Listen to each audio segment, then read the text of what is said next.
شہزادہ عثمان اور برف کی ملکہ۔ ایک زمانے کی بات ہے، ایک ایسی جادوئی دنیا تھی جہاں درخت، پرندے، پانی اور حتیٰ کہ پتھر بھی باتیں کیا کرتے تھے۔ اس دنیا میں ایک خوبصورت محل تھا جس میں شہزادہ عثمان اپنی پیاری اور نیک سیرت بیوی شہزادی عالیہ کے ساتھ رہتا تھا۔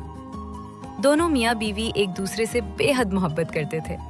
اگرچہ ان کے ہاں اولاد نہیں تھی، مگر پھر بھی ان کی محبت نے ان کے محل کو جنت بنا رکھا تھا۔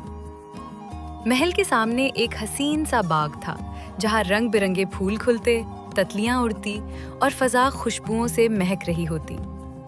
روز شام کے وقت وہ دونوں اس باغ میں ٹہلتے اور آنے والے دنوں کے خواب دیکھتے۔ ایک دن شہزادہ عثمان شکار کے لیے جنگل کی طرف گیا۔ درختوں کی سرسراہٹ، پرندوں کی چہچاہٹ، ہر چیز اسے آگے ہی آگے لے جا رہی تھی۔ پتہ ہی نہ چلا کہ وہ محل سے کتنی دور نکل گیا تھا۔ اچانک گھنی جھاڑیوں کے درمیان ایک چمچماتی ہوئی سفید بگھی نمودار ہوئی۔ 4 سفید گھوڑے اسے کھینچ رہے تھے اور بگھی کے ارد گرد ایک عجیب سی روشنی لہرا رہی تھی۔ شہزادہ عثمان جیسے کسی جادو کے زیر اثر آ گیا اور بگھی میں بیٹھ گیا۔ بگھی اسے ایک برفانی سرزمین میں لے گئی جہاں ہر چیز سفید تھی۔ وہاں ایک عالی شان محل تھا۔ اس کے دروازے پر ایک نہایت خوبصورت لیکن پراسرار دلہن جیسی برف کی ملکہ کھڑی تھی۔ اس نے نرمی سے شہزادے کے سر پر ہاتھ پھیرا، مگر وہ ہاتھ جادو سے بھرا ہوا تھا۔ شہزادہ عثمان اس کے قابو میں آ گیا۔ جب رات ہوئی اور شہزادہ واپس نہ آیا، شہزادی عالیہ بے چین ہو گئی۔ اس نے محل کے ایک عقل مند بوڑھے بزرگ کو بلایا جن کا نام فقیر بابا تھا۔ فقیر بابا، یہ آئینہ تمہاری مدد کرے گا، صرف سچی محبت والوں کی۔ شہزادی عالیہ نے وہ جادوئی آئینہ لیا اور اپنے وفادار اڑنے والے بھیڑیے غازی پر سوار ہو کر سفر شروع کیا۔ راستے میں وہ فاختاؤں، ہرنوں، خرگوشوں اور درختوں سے شہزادہ عثمان کا پتہ پوچھتی رہی۔ سب نے بے بسی سے انکار کیا۔ آخر کار وہ ایک دریا کے کنارے پہنچی۔ دریا نے مدد کے بدلے اس سے اس کا قیمتی سونے کا ہار مانگا جو اس کی مرحوم والدہ کی یادگار تھا۔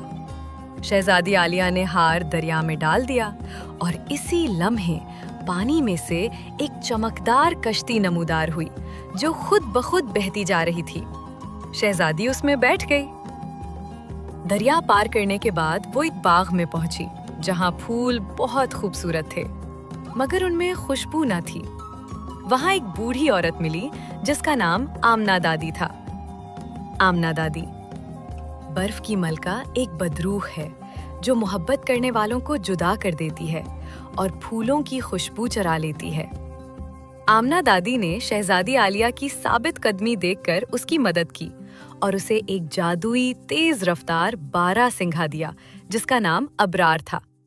شہزادی اس پر سوار ہو کر برف کے محل کی طرف روانہ ہو گئی۔ جب وہ محل کے قریب پہنچی، شہزادہ عثمان ایک برف کے پتلے کی طرح جامد کھڑا تھا۔ شہزادی بھاگ کر اس کے قریب گئی، اسے جھنجھوڑتی رہی اور روتی رہی۔ جب اس کا آنسو شہزادے کے ہاتھ پر گرا، جادو ٹوٹنے لگا۔ شہزادہ عثمان کی آنکھوں میں پہچان کی چمک واپس آ گئی۔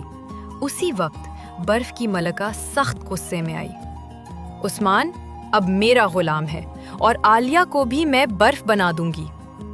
لیکن شہزادی عالیہ نے ہمت نہ ہاری، فوراً جادوئی آئینہ اس کی طرف کر دیا۔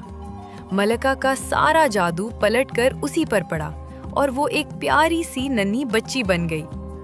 شہزادہ عثمان اور شہزادی عالیہ نے اس بچی کو پیار سے اٹھایا اور فیصلہ کیا کہ وہ اسے اپنی بیٹی بنا کر رکھیں گے، محبت اور شفقت کے ساتھ۔ اور یوں محبت نے نفرت کو مات دی اور سب جنت جیسی زندگی گزارنے لگے۔